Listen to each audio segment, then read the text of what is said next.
Chers amis, Shabbat Shalom, Shabbat Chazon, le Shabbat qui précède Tisha B'Av. Chazon, c'est le premier mot de la Haftara, c'est-à-dire une vision. On l'appelle également dans le monde ashkenaz Schwarz Shabbos, le Shabbat noir, puisqu'il précède Tisha B'Av. Autrefois, après Rabbi Moshe Isserles, le Réma, il y avait beaucoup de coutumes.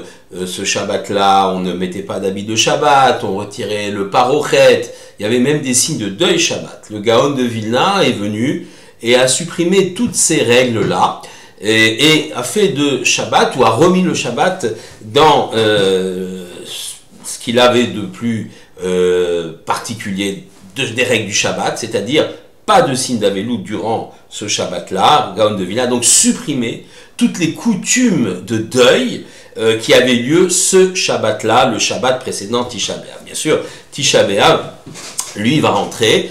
Particularité, il rentre une heure avant la fin de Shabbat. On va donc, durant la fin de ce Shabbat, ne plus pouvoir s'alimenter. Et par contre, on ne pourra plus montrer de signes de deuil.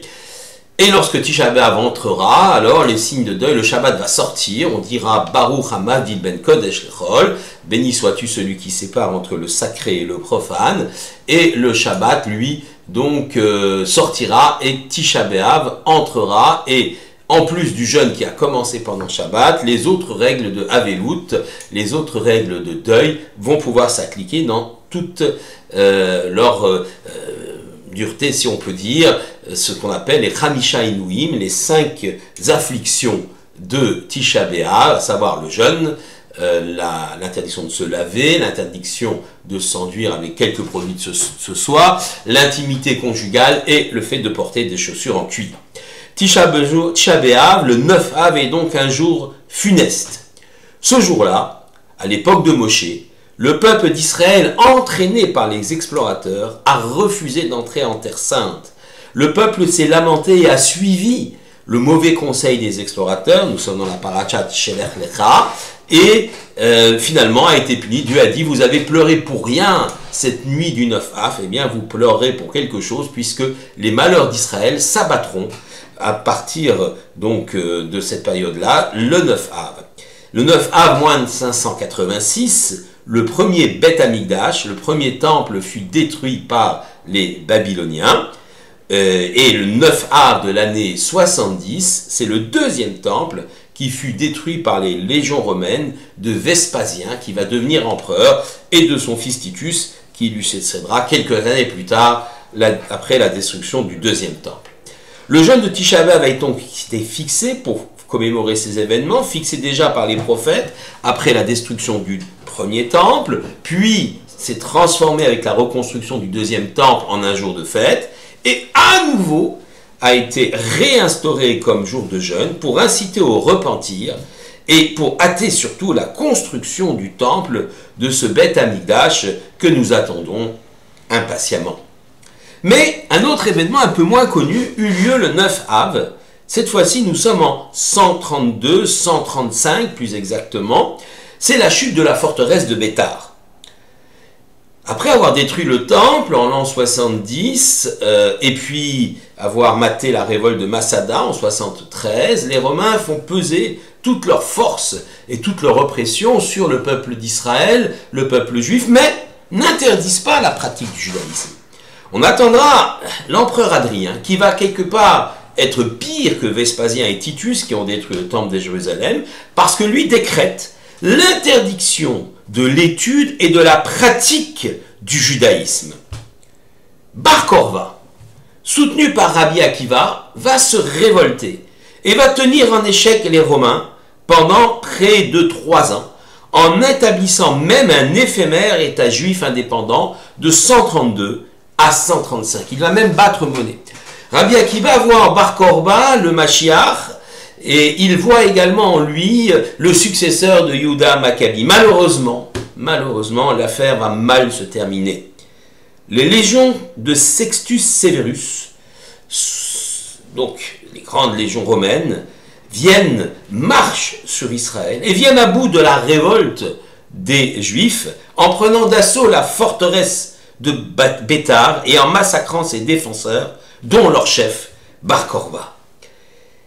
Rabbi Akiva sera capturé et avec les 10 autres rabbins, ce qu'on appelle les Asara Harugé Malchut, seront martyrisés. On lui arrachera les peaux avec les peignes en fer et au moment où le peigne en fer arrivera à l'endroit des tfilines, il va crier Shema Israël et ses élèves vont lui dire Ad Kedekar, alors Rav, jusque-là, jusque dans la souffrance, et il va dire oui, lorsqu'on dit le Shema, Ve'afta et Hashem Elokecha, tu aimeras l'Éternel ton Dieu de tout ton Chol Levafra, tout ton cœur, Chol Nafshecha, de tout ton âme, tout ton pouvoir, Chol Meodecha. Je ne savais pas ce que ça veut dire aimer Dieu de toute son âme. Ben maintenant j'ai compris. Je donne mon âme à Hashem et finalement, effectivement, après avoir dit le Shema, son âme s'envole vers le ciel et Rabbi Akiva donc passe dans l'autre monde. Mais ce qui est terrible aussi, c'est que les Romains vont interdire aux Juifs même d'enterrer les morts de la forteresse de Bétar. Et ces morts, les cadavres ne vont pas se décomposer. Et finalement, quand l'autorisation leur sera donnée, eh bien, on pourra procéder à un enterrement. C'est ce qui est rappelé dans le 4e paragraphe du Birkat Hamazon, institué par Rabban Gamiel, dans lequel on fait allusion à cet épisode et à ce miracle des cadavres qui ne se sont pas décomposés. Mais le bilan de cette révolte est terrible, 180 000 morts et la Judée pratiquement vidée de ses Juifs. La répression s'accentue et terrible. Adrien fait bâtir sur le site de Jérusalem une cité romaine qu'il va appeler Aelia Capitolina et qui va être dédiée à Jupiter. Donc c'est une humiliation terrible pour les Juifs. Et il va changer le nom de Judée en Palestine. Pourquoi? Pour humilier les Juifs vaincus. Il choisit ce nom hérité d'un peuple disparu, autrefois installé autour de Gaza, les Philistins ou Pélishtim. Et Adrien, donc, meurt lui en 138, et son successeur Antonin le Pieux, Antoninus, se montre bienveillant. Il abolit les lois anti-juives et devient même l'ami de Rabbi Yehuda Hanassi, le rédacteur de la Mishnah. Son fils sera non moins que le grand empereur philosophe Marc Aurèle, qui sera également bienveillant vis-à-vis des Juifs, ce qui va donner à cette période-là une période extrêmement faste, puisque c'est la période de la rédaction de la Mishnah. Mais revenons sur le terme Palestine qui a traversé l'histoire. La Palestine des croisés, par exemple, le royaume latin de Jérusalem, les Britanniques, se voyant confier un mandat par la SDN après la Première Guerre mondiale sur cette terre nommée Palestine. Ceux qui sont alors qualifiés de Palestiniens, détenteurs d'un passeport palestinien sous mandat britannique, sont les Juifs du Yishuv, c'est-à-dire ceux qui habitent la terre d'Israël. Il y a même une brigade juive, palestinienne, donc juive, qui combat lors du second conflit mondial. Et nous avons d'ailleurs à Metz, dans le cimetière de Metz, un combattant de cette brigade palestinienne. Revendiquer la terre d'Israël comme Palestine, from the river to the sea, de la rivière à la mer, au nom d'un peuple palestinien, est l'une des plus grandes escroqueries de l'histoire. Inventée par ceux qui veulent rayer Israël de la carte, ces termes connaissent malheureusement un succès spectaculaire et deviennent une terrible arme de propagande.